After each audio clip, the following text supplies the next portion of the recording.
No sé, pues buenas tardes a todos y a todas, bienvenidos al Ateneo de Jerez. Hoy, pues no sé, ¿no?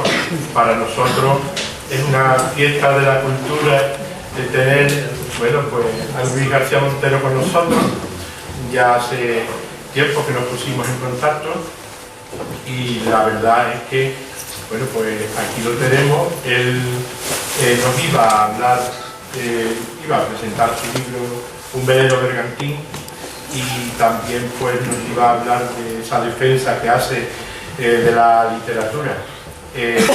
Agradeceros a todos vuestra asistencia, agradecer a la Fundación Caballero Bonal, agradecer a Luna Nueva, agradecer al Ayuntamiento, agradecer, en fin, a todas las instituciones, la ONCE, también al Centro Histórico Jerezano, dar las gracias también a nuestros amigos Cristino y Maribel, que nosotros los conocimos a través del Ateneo de Granada, y ellos también pues han servido de puente con Luis, que son amigos. También quiero decirte que nos ha enviado un abrazo Juan José Telle, que él quería estar aquí, no ha podido estar aquí porque estaba en Málaga. Y nada, pues voy a dejar la palabra en principio a María, de nuestro club de lectura. Nuestro club de lectura, como sabéis, bueno, pues ya lleva unos cuantos años, una vez al mes hace la lectura de un libro, le comentan. Ellos ya tenían este libro en cartera, y bueno, pues nosotros a través de ellos hemos solicitado pertenecer al Centro Andaluz de las Letras, ¿no? Estaba yo con un lazo, y formamos como club de lectura parte de él, y además pues hemos también llegado a un convenio de colaboración con la Fundación Caballero Bonal. Dejo a María que haga la presentación de Luis, y después también la palabra a Pepa Parra por la Fundación Caballero Bonal. Gracias, Luis, por estar con nosotros. Nosotros estamos contentísimos, la verdad. Yo creo que aquí la más contenta de todos soy yo. Hace exactamente 30 años que yo conocí a este señor. Yo fui alumna de la Universidad de Granada. Él comenzó a ser miembro del Departamento de Literatura. Desafortunadamente no me dio jamás clase, pero lo tuve muy, muy cerca. Y tan cerca como que me vigilaba los exámenes. Y sí, como vigilante, fantástico, os lo puedo asegurar. Pero después, a partir de entonces, lógicamente yo, como otros tantos alumnos de aquellas generaciones, seguimos la carrera de Luis muy detalladamente, o con muchísimo interés, o con un interés especial, porque Luis entonces, os contaré cosas que ni él sabe, iba arrastrando los pies por la facultad, con las manos metidas en los bolsillos de sus vaqueros, con su camisa vaquera que aún conserva, y con una chaqueta que parecía que se la habían tirado del cielo, porque ese hombre no le pegaba una chaqueta. Pero, sin embargo, siempre que te dirigía a él, era extremadamente cálido, cercano, cariñoso. Y yo creo que la palabra de Luis es un hombre sencillo. Para mí, y para otros muchos, Luis significa la literatura contemporánea en España.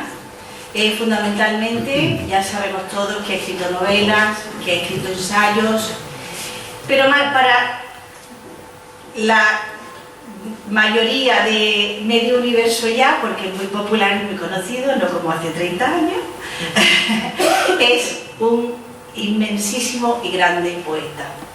Así que yo, como no quiero decir nada más, porque creo que ya está todo dicho sobre él, yo lo que quiero es oírlo a él, igual que todos vosotros. Así que muy bienvenido, Luis, y muchas gracias. Muchas gracias, María. Muchas gracias al Ateneo por su invitación, gracias a la Fundación Caballero Bonal, y gracias a ti por tu presentación.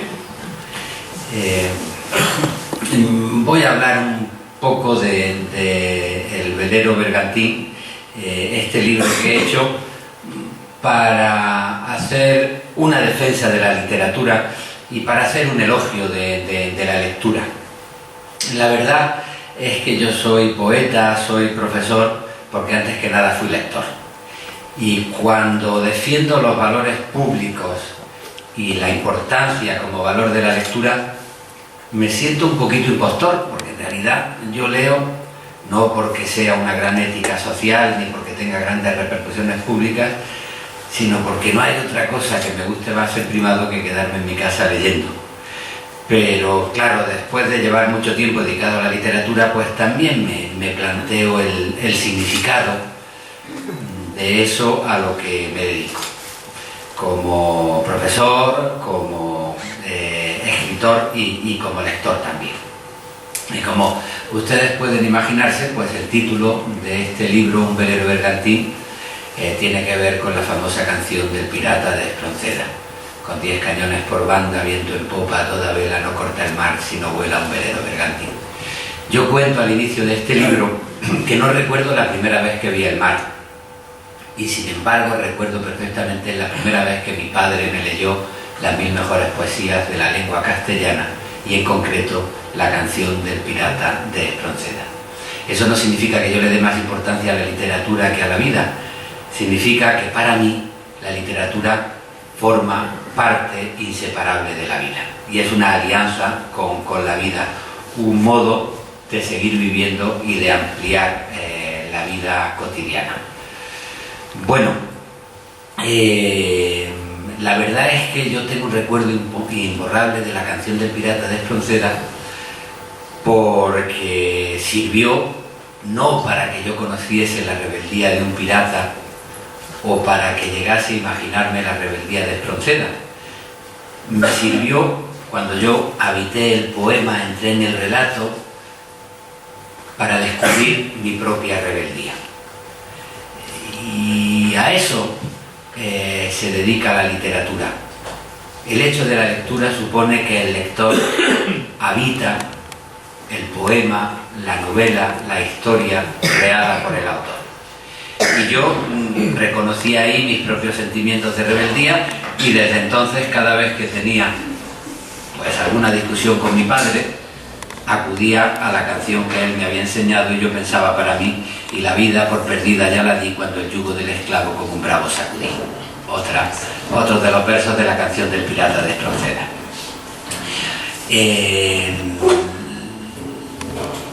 La lectura, el hecho de la lectura, pone en juego un espacio que a mí me parece que es la mejor metáfora del contrato social contemporáneo. El contrato social es un intento de articular un espacio público donde puedan dialogar y coincidir las conciencias privadas. Y eso es lo que ocurre con los libros. El libro es un espacio público donde dialoga la conciencia del autor con la conciencia del escritor. Cuando yo me pongo a escribir, me imagino un lector que es una especie de boceto, de proyección de mi propia conciencia. Y al pensar en la mirada del lector, ordeno mis propios sentimientos, ordeno mis propios pensamientos para establecer un diálogo con él. Y resulta que al ponerme en el lugar del otro, de ese lector ideal, al ponerme en el lugar del otro, descubro muchas cosas de mí mismo. Y por eso la escritura es un ejercicio de conocimiento, que cuando intentas objetivar tus cosas para establecer un diálogo con el lector, mientras estás creando el texto literario, el espacio público de diálogo, te reconoces a ti mismo y descubres muchas cosas de ti mismo. La operación inversa, la de la lectura, tiene la misma lógica. Te pones en el lugar del autor, habitas las palabras, los argumentos del autor, y al ponerte en el lugar del otro, descubres tu propio rostro, tus propios sentimientos, tu propia rebeldía, tu propia capacidad de amor. Yo creo que ese hecho de la literatura se convierte en la mejor metáfora de un contrato social democrático moderno. Y además me parece bien importante todo lo que pone en juego, porque pone muchas cosas en juego. Un ensayista que a mí me gusta mucho, Edward Said, profesor norteamericano de origen palestino, que es uno de los grandes filólogos contemporáneo, murió hace unos años. Edward Said tiene un libro en defensa de la lectura como perspectiva fundamental en la crítica democrática. Dice que la lectura es siempre un modesto ejercicio de emancipación que nos previene contra el reduccionismo, contra el relativismo y contra el estéril mantenerse al margen. Es un modesto ejercicio de emancipación porque primero te da protagonismo. Para el hecho literario es tan importante la figura del lector como la figura del autor. El lector es un agente muy activo, sin él no funciona el hecho literario. El lector no es el público que recibe pasivamente una melodía. El lector es el músico que interpreta la partitura que ha hecho un compositor. El lector es alguien muy activo y que es invitado a un ejercicio de emancipación que, y está pensando en la sociedad contemporánea, dice Edward Said, significa una lucha contra el reduccionismo. Estamos acostumbrados a vivir en un mundo de vértigo, con mucha prisa, no solo en nuestra vida cotidiana, sino también en las ideas. Estamos acostumbrados a vivir en titulares. Esto es así y se encierra en unos pocos caracteres, en un titular. Todo se reduce. Los dogmas son la prisa de las ideas. Todo es blanco o negro, sí o no. Bueno, pues la lectura nos enseña a matizar, a ir más allá de los titulares, a poner en cuestionamiento con nuestra propia mirada una versión cortada, tajante, borrosa del mundo. Y eso es muy importante porque vivimos en una época de poderosísimos medios de control de las conciencias, de generación de pensamientos manipulados, y el lector está acostumbrado a interpretar con sus propios ojos, y por eso para Said la lectura es un ejercicio de emancipación. Y por algo más, cuando uno se hace dueño de su propia mirada, uno comprende que es responsable de sus valores. No solo pide el derecho a opinar, sino que se hace responsable de sus propias opiniones. Aprende, como decía Machado, no solo a decir lo que piensa, sino a pensar lo que dice. Y eso lo salva de ese malestar contemporáneo que es el cinismo. Todo está en descrédito, todo da igual, no hace falta ilusión ninguna, si todo es mentira, ¿qué más da? Yo no me responsabilizo, no me meto en esto, y el último que apague la luz, que cierre la puerta y que cada uno vaya a lo suyo. Bueno, frente a ese relativismo, frente a ese cinismo, la literatura pone en juego un tejido de valores que conforman la conciencia propia, y el lector participa también en un modesto ejercicio de emancipación al sentirse responsable de esos valores.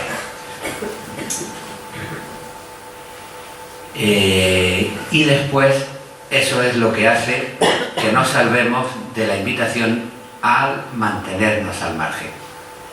No te metas en nada, si nada tiene importancia, tú mantente al margen. Bueno, cuando uno se responsabiliza de sus valores, intenta llevar a cabo el compromiso cívico que supone el compromiso con la sociedad en la que uno vive, con el diálogo entre la gente. Y por eso a mí me gusta pensar que el diálogo entre un autor y un lector, o entre un lector y un autor, es una buena metáfora del contrato social y del contrato cívico. Otra ensayista que yo valoro mucho es una profesora norteamericana, Martha Nussbaum, pedagoga, ha defendido mucho el contrato pedagógico como algo inseparable del contrato social, y publicó hace unos años un libro que se titula Sin afán de lucro y que se subtitula Sin humanidades no hay democracia. Ella hizo una revisión de los planes de estudio en los Estados Unidos, en las universidades, en las instituciones de secundaria, en las primarias, y vio que habían liquidado en los últimos 30 años las humanidades. Frente a eso, se había consolidado una idea de triunfo basada en la acumulación rápida de dinero. las humanidades no sirven solo para informar, sirven también para formar, y la pedagogía en la tradición más democrática es algo llamado no solo a informar para generar profesionales que trabajen, sino también para formar ciudadanos. Y cuando no se forman ciudadanos, pues se pierden los valores y se desata la descomposición social que ella juzga que está en la base de esta crisis que estamos viviendo, que no es solo una crisis económica, sino una crisis de valores que permite que la idea del triunfo sea la avaricia y que la gente se dedique a amasar dinero y a despreocuparse de los vínculos que tiene con la sociedad y con los otros seres humanos. Me parece que la reivindicación de las humanidades que hace Martha Nussbaum tiene mucho que ver también con ese velero bergantín que intenta convertir el espacio público de lectura en un diálogo entre conciencias. Bueno, pues en este sentido es en el sentido que yo defiendo mi dedicación a la literatura y me solidarizo pues con la gente que se dedica a la literatura, con los escritores, con los libreros, con los profesores de literatura. Y confieso algunas cosas. Uno, yo no me dedico a la filología para saber poner una nota al pie de página, ni me dediqué a la poesía para saber escribir en decasílabos perfectos. Creo que la técnica es importante y que la sabiduría está muy bien, pero la sabiduría no se encierra en sí misma. Uno de los peligros de esta sociedad junto al cinismo es la tecnocracia, como si nuestro ejercicio respondiese a una técnica profesional y no estuviese vinculado con el mundo. Yo me dediqué a la literatura porque vi en la literatura un modesto espacio de emancipación humana. Primero porque la herencia que yo recibía, la herencia de Antonio Machado, de Federico García Lorca, de Miguel Hernández, era la herencia de escritores que se habían comprometido con su sociedad. Y después porque la versión de la poesía que yo recibí era un intento de emancipación de la intimidad y de los valores privados, y creo que sin emancipación de la intimidad y de la vida cotidiana, de la vida de cada uno de nosotros, después los sueños públicos son insostenibles. Y la experiencia de la poesía en el siglo XX ha sido el intento de hacernos más libres por dentro, y solo cuando nos hacemos más libres por dentro conseguimos después sostener un sueño en la plaza pública. Yo me dedico a la poesía porque la poesía es una reflexión sobre qué digo cuando digo soy yo. Llego a mi casa, toco el timbre del portero automático, me preguntan quién es, digo soy yo, me abren la puerta y cuando subo las escaleras voy pensando ¿y qué he dicho cuando he dicho soy yo? Porque claro, cuando mi hija dice soy mujer en el principio del siglo XXI no tiene nada que ver con lo que decía mi madre al decir soy mujer a mitad del siglo XX o con lo que decía mi abuela al principio del siglo XX. La intimidad se transforma, de eso no nos damos cuenta. Vemos cómo se transforman las máquinas, los medios de comunicación, las constituciones. Eso sabemos que es histórico y que va cambiando con el paso del tiempo, pero a veces se nos olvida que la intimidad es también un territorio histórico que está en transformación, y decir soy yo no era lo mismo para un hombre como Garcilaso del siglo XVI que como un hombre como yo en el siglo XXI. Pues la literatura y la poesía, en su ejercicio de emancipación íntima, en su respuesta al soy yo, nos transforma también en nuestra intimidad, nos va ayudando a emanciparnos en la historia. Y por eso yo me dedico a la literatura no para escribir versos perfectos, sino para llevar la técnica necesaria a la transformación de la intimidad y a la emancipación humana, desde la perspectiva de la creación literaria y desde la escritura. Con todo esto que quiero decir, pues quiero frente al tecnócrata reivindicar un viejo concepto que ahora no está muy de moda, que es el concepto de vocación. Yo tengo vocación de profesor y tengo vocación de escritor. Y cuento en el libro que me parece que no es lo mismo tener un empleo que tener un oficio.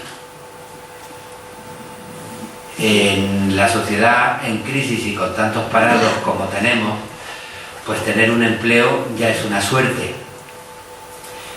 Pero aparte de tener un empleo, se puede tener más suerte todavía cuando uno tiene un oficio. Un oficio, eso que aprende uno de artesanos mayores, esa herencia que yo recibí de Rafael Alberti o de Caballero Bonal o de Ángel González, significa algo más que tener una dedicación con la que ganarte la vida. Significa también el deseo y la vocación de cumplir con un destino. La gente que tiene un oficio comprende, en primer lugar, que su trabajo es el primer ámbito de compromiso con la sociedad. El que tiene vocación de médico sabe que no basta con ser un buen médico, alguien que sepa mucho de medicina, tiene que ser también un médico bueno, alguien que ponga su sabiduría al servicio de la gente. En este sentido, los tecnócratas se dan por contentos por mantener una técnica. Y a la hora de pensar en economía, o a la hora de pensar en literatura, o a la hora de pensar en medicina, se desentienden de la sociedad. Quien tiene una vocación y quien tiene un oficio ve en su trabajo el primer ámbito de compromiso con la sociedad. Eso me lo enseñó a mí Juan Ramón Jiménez en una maravillosa conferencia que se llama El trabajo gustoso, donde hablaba del oficio como un ámbito de compromiso con la gente. El jardinero, el mecánico, el poeta se comprometen con la sociedad haciendo bien su trabajo. Y eso se convierte en una vocación, y eso hace que uno se sienta realizado no por ganar mucho dinero, sino por ver una vida cumplida, un destino cumplido. Eso que suena un poquito cursi, pero que creo que hay que tener muy en cuenta, que es el sentirse realizado con lo que uno hace y el conseguir ese milagro en el que a veces tu horario laboral no tenga diferencias con tu horario de ocio. Cuando trabajas haces lo que te gusta, y cuando disfrutas en tu vida cotidiana estás haciendo cosas que tienen que ver con tu trabajo. Bueno, pues yo he tenido la suerte de poder vivir de la literatura, no tanto de lo que yo escribo, sino de explicar lo que escriben los demás, y me siento agradecido. Y he escrito el libro también para solidarizarme con todos los profesores de literatura y con todos los profesores en general que viven su trabajo como una vocación.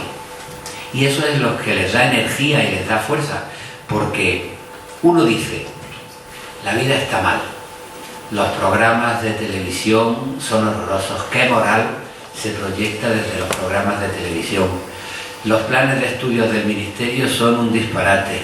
Ahora sale una secretaria de Estado y dice que ya la enseñanza pública no es sostenible. Esto se está convirtiendo en un negocio. Dentro de nada voy a volver al ministerio de Orobio en la Restauración en 1876, cuando se obligó a los catedráticos de universidad a hablar observando los dogmas de la Iglesia Católica. Eso fue lo que hizo que Ginés de los Ríos dimitiera de la universidad y fundara la Institución Libre de Enseñanza. Todo está muy mal.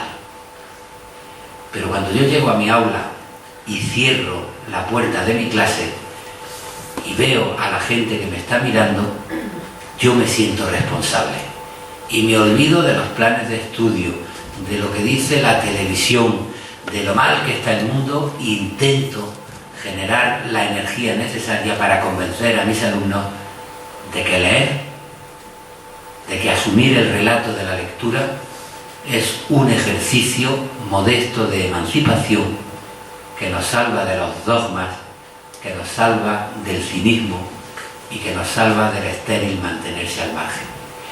Y en esa tarea hay muchos profesores en los institutos españoles, en las universidades españolas, en los colegios españoles, que a pesar de los recortes, a pesar de la carga docente, a pesar de que cada vez están peor las instalaciones, a pesar de que cada vez hay más alumnos por aula, pues no tiramos la toalla e intentamos sacar para adelante la navegación de un contrato pedagógico que es inseparable del contrato social. Y todo esto es lo que yo he querido contar en el velero bergantín, y por eso se lo dediqué a los profesores de literatura, que son pues profesores de humanidades, o una simple metáfora, un simple simbolismo de todos los profesores, o de toda la gente que además de dedicación tiene un oficio, toda la gente que intenta realizar su vida por vocación, cumpliendo su destino. Bueno, esto es lo que yo he querido contar en el libro, y esto es lo que les resumo aquí, y a partir de aquí pues podemos abrir un coloquio si María lo cree pertinente.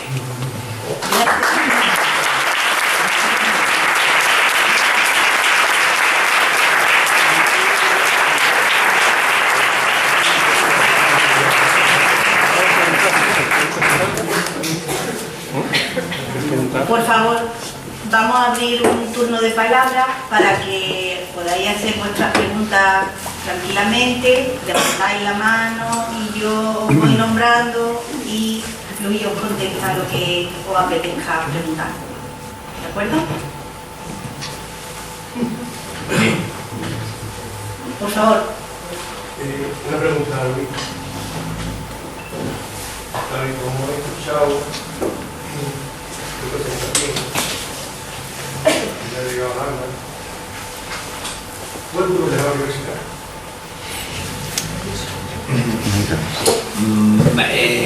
Vamos a ver, cuando yo dejé la universidad hace unos años, fue duro, pero fue un consuelo, porque a veces los departamentos se envenenan. A mí había un profesor que me quería muy poco, que me estaba haciendo la vida imposible, y ya estaba ya a punto de volverme tan loco como ese profesor. Entonces preferí pedir la excedencia y estar unos años fuera de la universidad, hasta que este profesor se fue del departamento, y entonces yo volví, y la verdad es que me divierto dando las clases, y me lo paso bien dando las clases. Tengo vocación educativa, ¿no? Y me gusta. Yo he tenido la suerte en eso que decía de desarrollar mi vocación. Yo he hecho una carrera, una tesis doctoral, una oposición a titularidad y una oposición a cátedra para que me paguen por lo que haría aunque no me pagaran, que era leer y hablar de los libros que me gustan, ¿no? Bueno, y en ese sentido, pues para mí es parte de mi vida ese trabajo. Ahora a lo mejor tengo que dejar otra vez la universidad por un jaleo en el que me he metido, y eso lo estoy sintiendo más, porque a veces eso que se dice popularmente de dejas tanto descanso como el que te llevas, ¿no? Yo la primera vez que me fui de la universidad me llevé mucho descanso, y ahora no tengo motivos para dejar la universidad, y por eso me incomoda un poco más.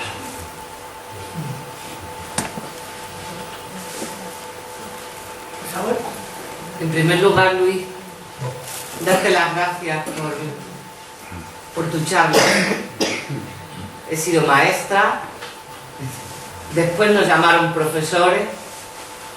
Por mi mala salud lo dejé a media, aún así me dio tiempo a 38 años, 11 meses y 15 días. No está mal. Ahora todavía busco algunos recursos de entretenimiento para conectar de nuevo con los niños. He sido profesora de historia y he llorado con mucho dolor, y lloro, como de los planes educativos de los últimos, y me perdonan, hablo de la LOCSE, empezamos a destruir nuestro sistema educativo. Cuando nuestros chicos en las aulas pierden las humanidades, han perdido encontrar el contrato social de Rousseau, y han perdido la capacidad de pensar. yo te rogaría y te lo ruego, en nombre de muchos de los que estamos aquí, que hemos ejercido esa profesión, que ese compromiso tuyo, que no solamente te ha llevado a la universidad y a gozar en tu clase, sino ese compromiso como persona, como político, nos lleve hoy a la conciencia de que cuando estamos en el aula, estamos formando hombres y mujeres que hagan compromiso y no pasen de esta sociedad. Por eso, por favor, impide con tu persona y desde tu verbo riquísimo un plan educativo que vuelva a las humanidades a las aulas, que vuelvan las horas dedicadas a la lengua, que nos estamos perdiendo, Luis, nos estamos perdiendo. Agradecerte de corazón porque eres un... Yo tú lo sabes. Estoy de acuerdo en todo lo que me dicen. No sé si voy a tener posibilidades de hacerlo, pero desde luego es mi convicción. Yo creo que nos vamos todos a Madrid. Bueno, mira, Y nos abandonamos. cuando citabas a Rousseau y del contrato social, me estaba acordando también de un libro suyo sobre la educación que se llama El Emilio. El Emilio y la nueva Luisa. Que tiene, bueno, muchos matices y muchas cosas que discutir, pero hay una cosa que es estupenda, que él dice: solo la imaginación moral nos permite comprender el dolor ajeno. Y claro, las humanidades y la literatura sirve para eso.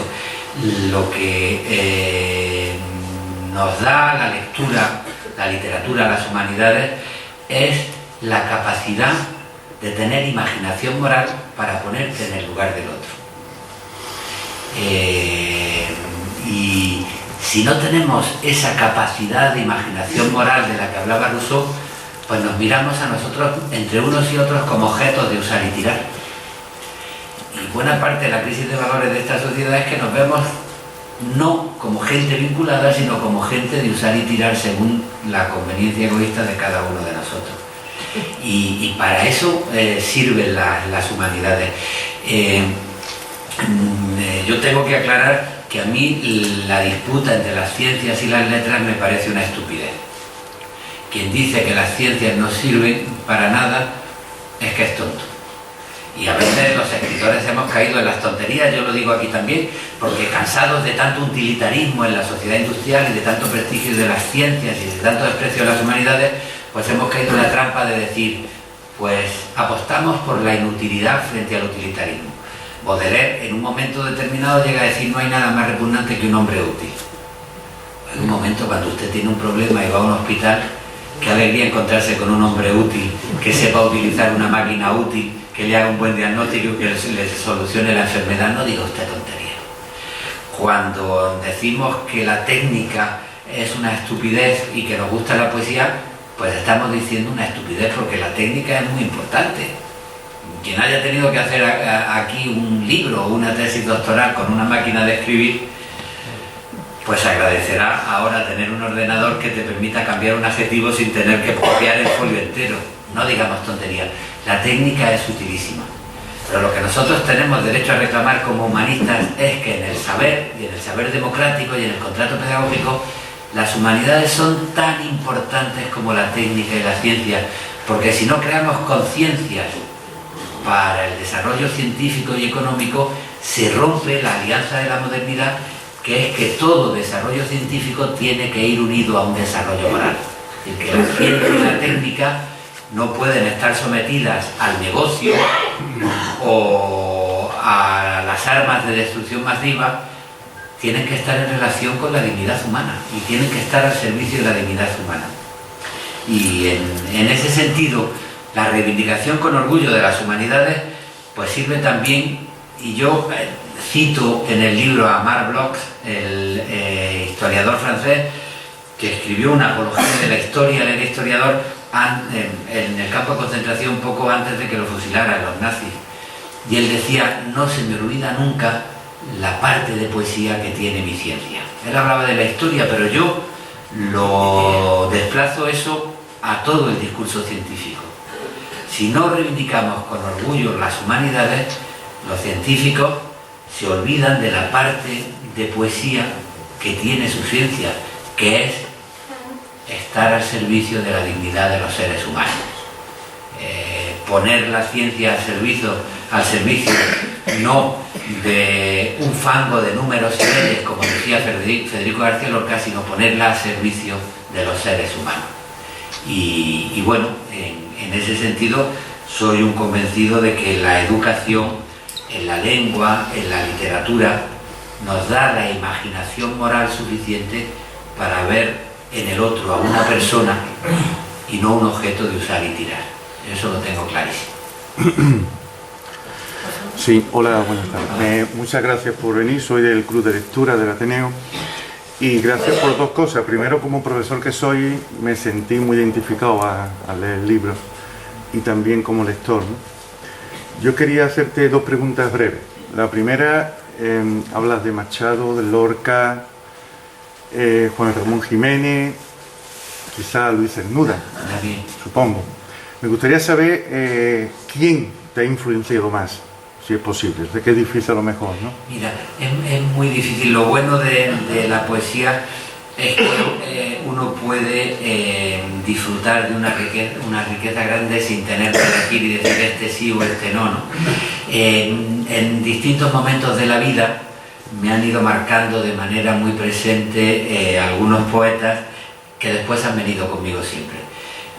En principio, para mí fue deslumbrante el descubrimiento de García Lorca. Lorca en Granada, en la Granada que yo me eduqué, no era simplemente un gran poeta, sino que era también el símbolo de una ciudad que había quedado borrada con la guerra civil, ¿no? Y yo me emocioné de adolescente al descubrir en la biblioteca de mis padres las obras completas de la editorial Aguilar de Federico García Lorca, ¿no? Me recuerdo hasta físicamente la sensación de emoción cuando yo me metía en la sala de visitas. Entonces en las casas había una habitación que era para las visitas, la habitación que no entraba nadie para no romper las cosas y para no desordenar, y bueno, yo ahí me colaba y estaba solo y me recuerdo leyendo a Lorca y me emocionó mucho.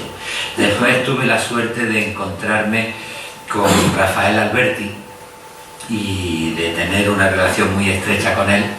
Y Rafael Alberti me enseñó muchas cosas y me marcó mucho la lectura de Sermones y Moradas, de Sobre los Ángeles, y después de un libro menos conocido que se llama De un momento a otro, que a mí me marcó mucho en mi evolución, y a partir de ahí pues otros muchos poetas, ¿no?, que he ido descubriendo, algunos europeos como Leopardi o como Baudelaire, otros españoles como Ángel González, como Jaime Gil de Viedma, como Caballero Bonal. Y todos ellos me han ido influyendo. Y además me han enseñado una cosa, que la verdadera originalidad se consigue solo en diálogo con la tradición. Lo que te compromete con el futuro es siempre ser consciente de la herencia que has recibido y que tú tienes que dejar a los demás, ¿no? Y en ese sentido tenía razón Mario Benedetti cuando decía que para ser original lo mejor es tener suerte con tus influencias, porque cuando uno consigue tener las influencias que le sirven a su propia voz es cuando mejor se desarrolla. Bueno, pues yo creo que en literatura, como en todo, la memoria, el negarse al olvido, es la única manera de comprometerse con el futuro y de ser consciente de que lo mismo que tú has recibido algo, tienes que dejarle algo a los que vienen por detrás. Bien, y por último, en tu nueva etapa, ¿habrá un antes y un después? ¿Habrá un paréntesis en tu...?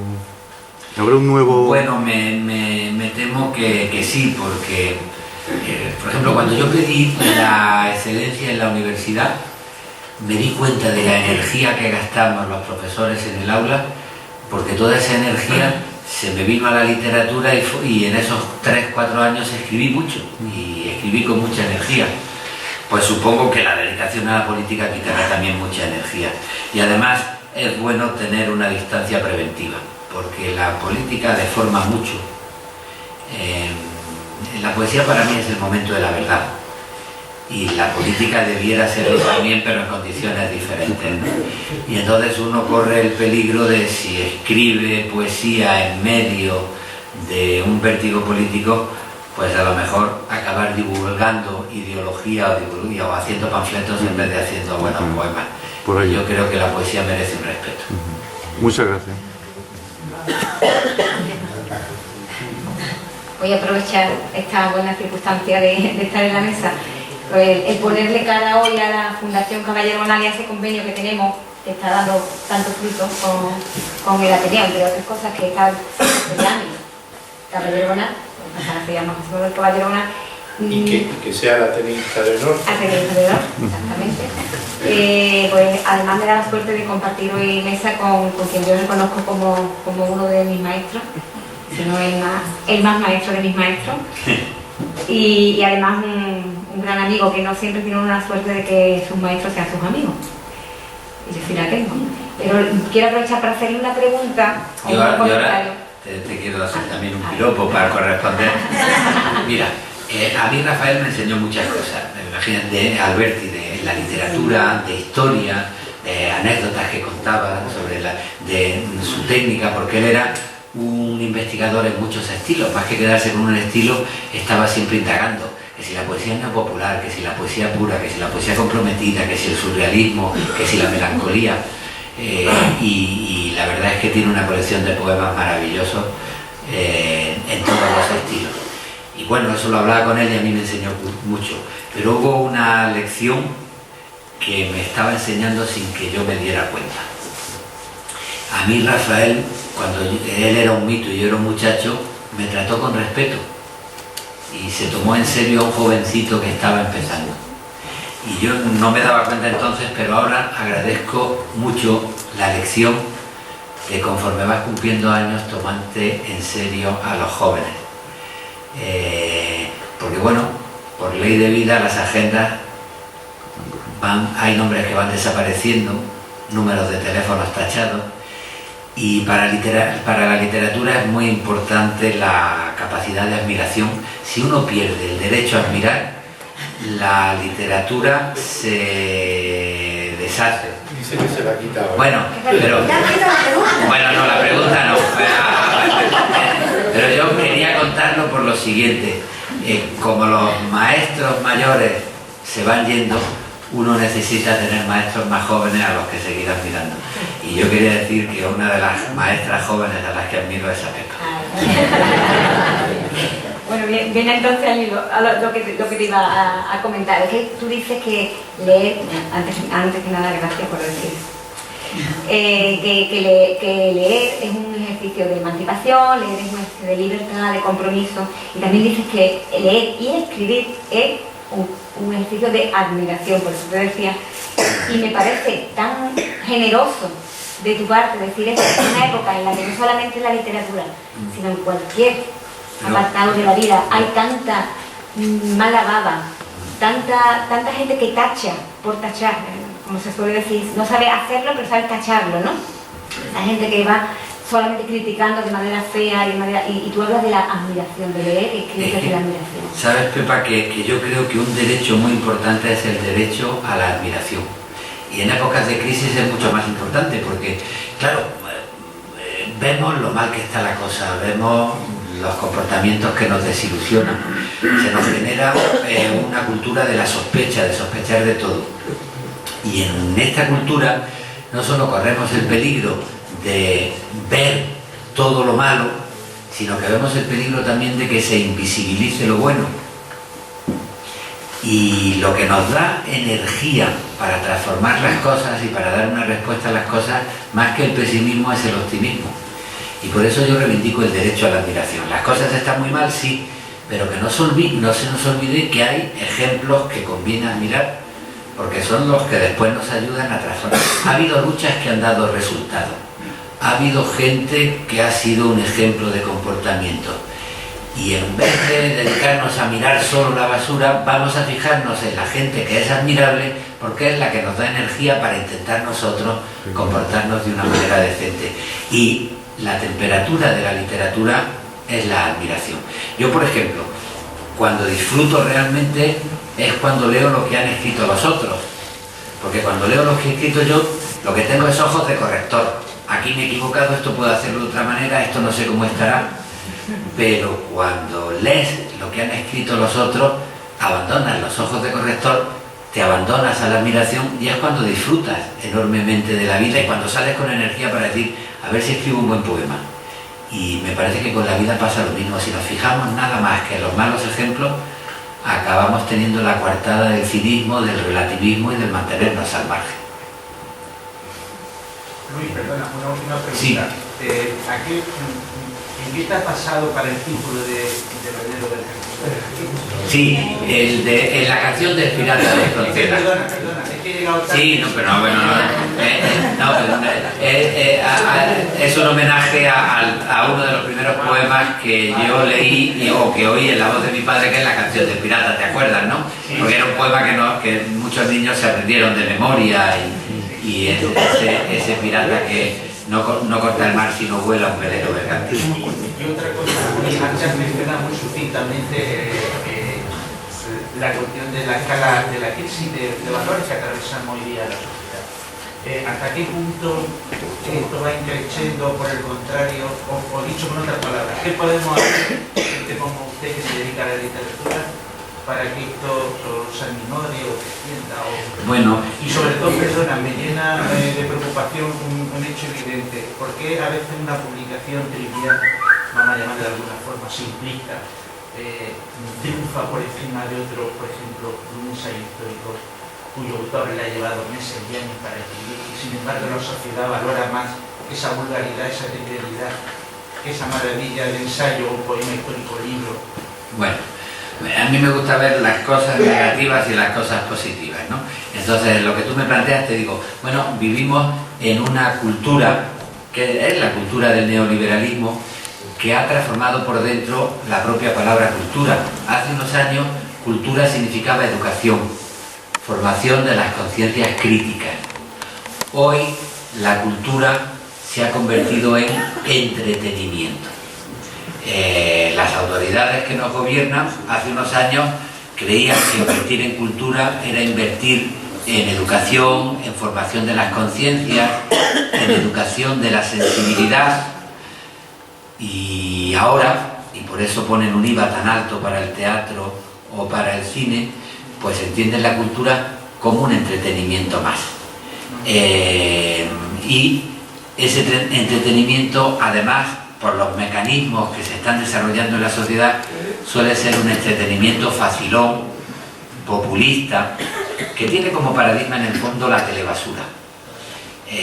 A las sociedades se las está manipulando con facilidad, cuando frente a la educación de la conciencia crítica lo que despiertan en la gente son los malos instintos. Y el paradigma de la telebasura se proyecta fácilmente en el paradigma de la sociedad. Por ejemplo, a mí me ha afectado mucho últimamente que en las encuestas una mayoría alta de españoles, y no solo de partidos conservadores, sino de votantes de partidos progresistas, estén en favor de la vuelta al Código Penal de la cadena perpetua. Y lo que era un derecho democrático de la justicia, no como venganza, sino como castigo a un delito que permite la reinserción, pues se ha sustituido en un eufemismo por la vuelta a la cadena perpetua, esa prisión permanente revisable, ¿no? ¿Por qué? Porque más que una conciencia crítica de decir qué mecanismos tiene el Código Penal para castigar, por ejemplo, un atentado terrorista, o si la mano dura y el convertirte en un bárbaro va a evitar otros atentados terroristas, o qué significa un derecho democrático. En la tradición de Jovellanos no se castiga a la persona sino al delito, y por tanto hay siempre que tener abierta la esperanza a la reinserción de una persona. Si todas esas cuestiones las sustituye por el instinto bajo de decir este es un canalla y este se va a enterar y mano dura, mano dura, mano dura, en realidad no estás solucionando nada, porque la cadena perpetua no evita atentados terroristas y porque el paso siguiente, que es la pena de muerte, no evita crímenes, eso está demostrado, sino simplemente que hay un deterioro del concepto democrático de la justicia. Y pongo este ejemplo porque me parece que es, en los debates, una manera clara de cómo el paradigma de la telebasura, la plebeización, populista, sin valores, se ha llevado al terreno de la política. Es muy fácil, cuando alguien comete una canallada y vemos un crimen que nos repugna, pues manipular los instintos de la gente y acabar llamando al linchamiento y a la venganza. Y cambiamos un código penal a costa de un golpe mediáticamente manipulado, creyendo que la autoridad debe ejercer, no democráticamente, sino con mano dura, su vigilancia sobre la sociedad. Bueno, pues es un ejemplo en ese sentido, ¿no? La cultura participa de eso, y somos mucho más manipulables si entendemos la cultura como un entretenimiento o como una manipulación de sentimientos primarios que como la educación y una conciencia crítica capaz de opinar con cautela sobre la realidad.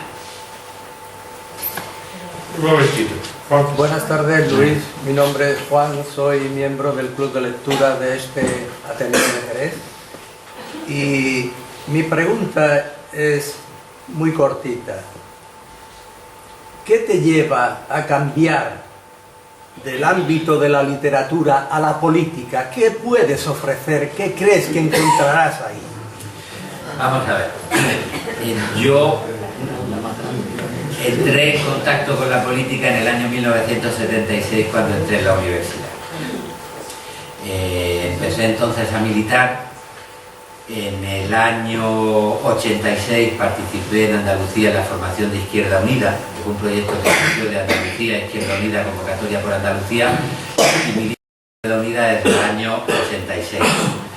Yo como profesor de literatura, pues me he sentido heredero, igual que como escritor, con una tradición de los escritores o los intelectuales comprometidos que entienden su trabajo también como una forma de conciencia cívica y de vinculación con la sociedad. Yo he explicado a veces en clase pues por qué Benito Pérez Galdós decidió presentarse como diputado en la conjunción republicano-socialista a principios del siglo XX. He explicado por qué Ortega y Gasset, por qué Unamuno, por qué Valle Inclán, por qué Pablo Neruda, por qué Rafael Alberti decidieron dar el paso. Y la verdad es que he explicado eso porque me creo en esa tradición. Uno se puede creer de verdad esa tradición y creer al mismo tiempo con confianza y con legitimidad que ya en el trabajo diario cumple su compromiso político con sus artículos, con sus libros, con sus opiniones, pero hay momentos de crisis y en Izquierda Unida, por las peleas internas en Madrid, porque ha habido una lucha tremenda en el interior de Izquierda Unida en Madrid, y por la irrupción de nuevas fuerzas políticas, pues se llegó a una situación extrema en la que estábamos a punto de la desaparición. Y en esa situación extrema, pues a mí me dicen que pudiera ser una persona de consenso que salvara la situación. Si no llega a estar la situación tan extrema, ni a los compañeros de la organización se les hubiera ocurrido pensar en mí, ni a mí se me hubiera ocurrido decir que sí. Pero me lo pidieron en un momento donde yo no podía decir que no cuando me demandaban ayuda los compañeros de una organización que ayudé a fundar y en la que milito desde el año 1986. Eso es lo que me ha dado el argumento a dar el paso, ¿no? Gracias.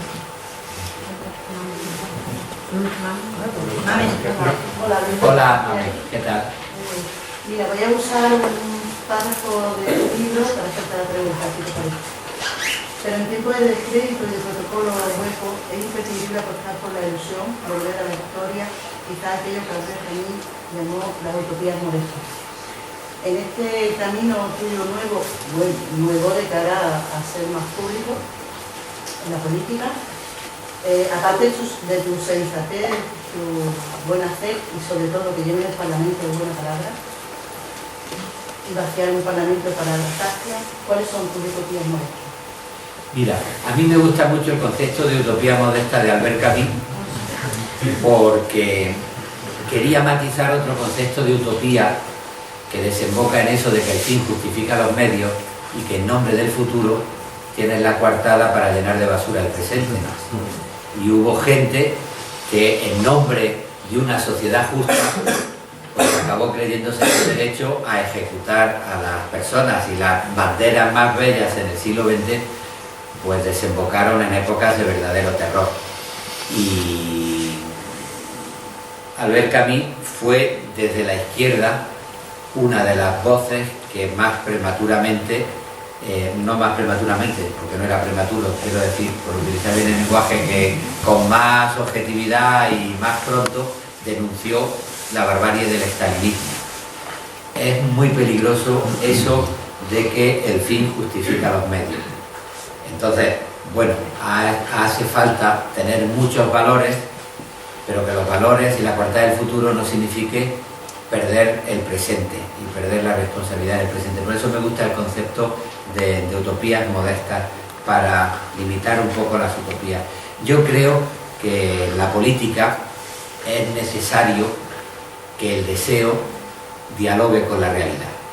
Hay cosas que tú quieres y puedes hacer, y otras cosas que quieres y no puedes hacer, y esa negociación entre el deseo y la realidad, por utilizar el título de Cernuda, me parece que es un equipaje imprescindible para dedicarte a la política. Ahora, lo que es importante es que en esas negociaciones entre el deseo y la realidad uno no esté dispuesto a renunciar a sus valores, porque es mejor dar un paso atrás antes que renunciar a sus valores. Un presidente de la Primera República Española, creo que fue Nicolás Salmerón, dimitió por no firmar una sentencia de muerte.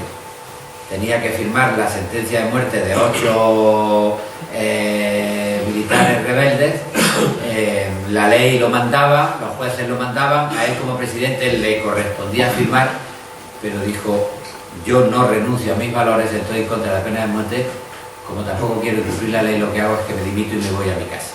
O sea que yo creo que eso es lo que hay que tener claro. A partir de ahí, ¿cuáles son las utopías modestas que yo tengo? Bueno, y me atrevo a decir que son utopías tal y como está la realidad. Pues a mí me gustaría devolverle la honestidad a la política, un ejercicio de absoluta transparencia donde estuviese al margen la corrupción. A mí me gustaría explicarle a la gente que los servicios públicos son sostenibles, que no se puede convertir en un negocio la educación, ni se puede convertir en un negocio la sanidad, porque a la larga nos cuesta más dinero la privatización de la sanidad y de la educación que el mantener una educación pública decente y una sanidad pública decente. Consiguiendo la defensa de los servicios públicos y consiguiendo una gestión pública transparente y no corrupta, consideraría que ha habido algunas utopías modestas que he podido cumplir. Buenas tardes. Yo le quería preguntar ahora, que va a entrar usted en política y en todas estas cosas. Lo que yo me planteo es que cómo nos están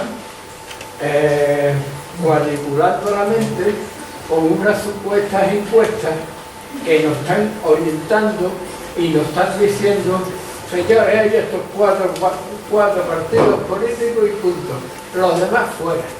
O sea, en el sentido, a ver si me explico. Y también la cuestión de que estamos en una sociedad de Twitter de los 140 caracteres. Y a mí me parece la sociedad de la ocurrencia, no la sociedad de la reflexión. Y yo estoy abogando por la sociedad de la reflexión, no de la ocurrencia. Bueno, yo creo que usted apunta a dos problemas reales. El primero, en la cultura de la prisa, los matices quedan fuera y es verdad que los pocos caracteres suelen sustituir con una ocurrencia una meditación. Eso es verdad. Y es verdad también que las encuestas pues suelen estar muy manipuladas y suelen ser un argumento más para crear tendencia en la gente. ¿Qué resultados tiene una encuesta? Dígame usted quién la paga, ¿no? Últimamente hemos visto que se ha tomado una medida política una mañana y a la tarde ya un periódico importante daba una encuesta sobre las consecuencias benéficas de esa medida política. Parecía que la encuesta estaba hecha antes de haber tomado la medida, ¿no? Eso es real. Bueno, por desgracia, también es real que hay estudios sociológicos que observan los movimientos de la realidad y, bueno, pues apuntan a que hay unas dinámicas y lo que tiene que hacer uno es meditar si está de acuerdo con esas dinámicas y si no está de acuerdo, qué errores ha cometido uno para que esas dinámicas existan, ¿no? Por favor, se nos pasa el tiempo. No, es que yo pienso que la encuesta política es la que nos manipula.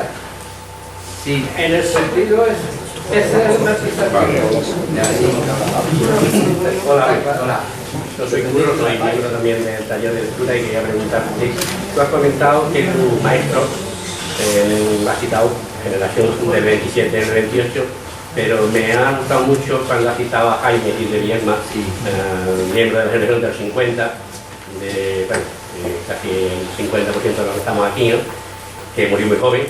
Y yo quería preguntarte cómo ha influido en tu obra. Pues mucho.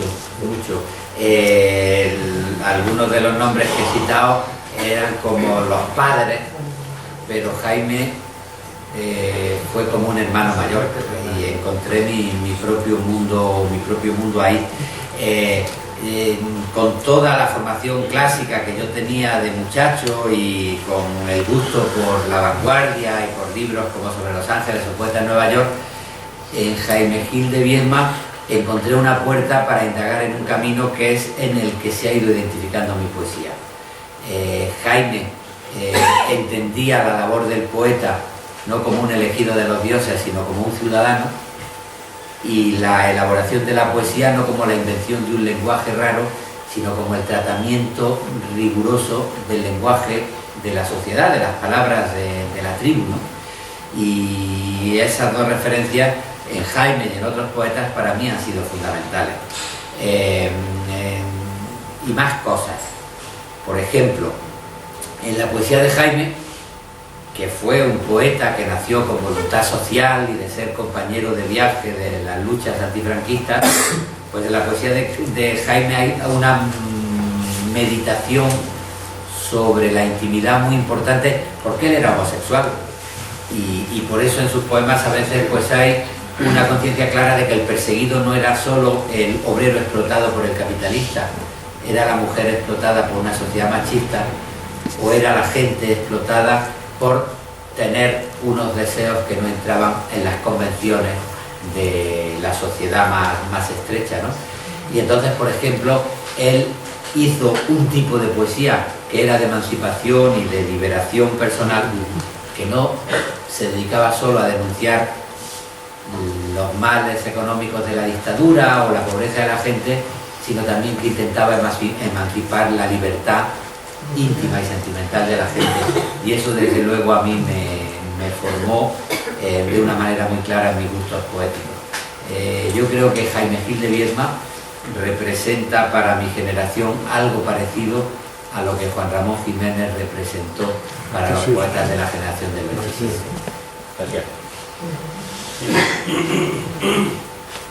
Bueno, yo creo que podemos también dejarlo aquí, ¿no? Yo quiero terminar diciendo, sí, no sé... Lo de Podemos no me lo digas, ¿eh?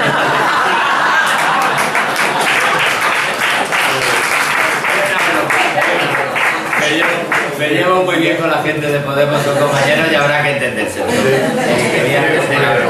Nada, aceptada. De todas formas, lo que sí puedo decir para terminar, yo he leído también tu libro y la verdad es que tú has hablado de tus utopías, ¿no? Y bueno, en un momento en el que dice que lo monetario y tal son valores que son los que imperan ahora, la verdad es que a mí personalmente pues me ha hecho seguir soñando, ¿no? Me ha hecho seguir pensando que tenemos utopías en el Ateneo que estamos haciendo posible y que podemos hacer posible. O sea, que la verdad es que me está dando para crecer. Entonces, no tengo nada más que agradecerte. Agradeceros a todos en nombre del Ateneo que hayáis estado, darle las gracias a Luis García Montero. No sé si Pepa, en nombre de la Fundación, tiene algo que decir. Y solamente queríamos entregarle un detallito que tenemos allí en nombre del Ateneo como recuerdo. Es muchísimas gracias. Un recuerdo del Ateneo. Una cosita de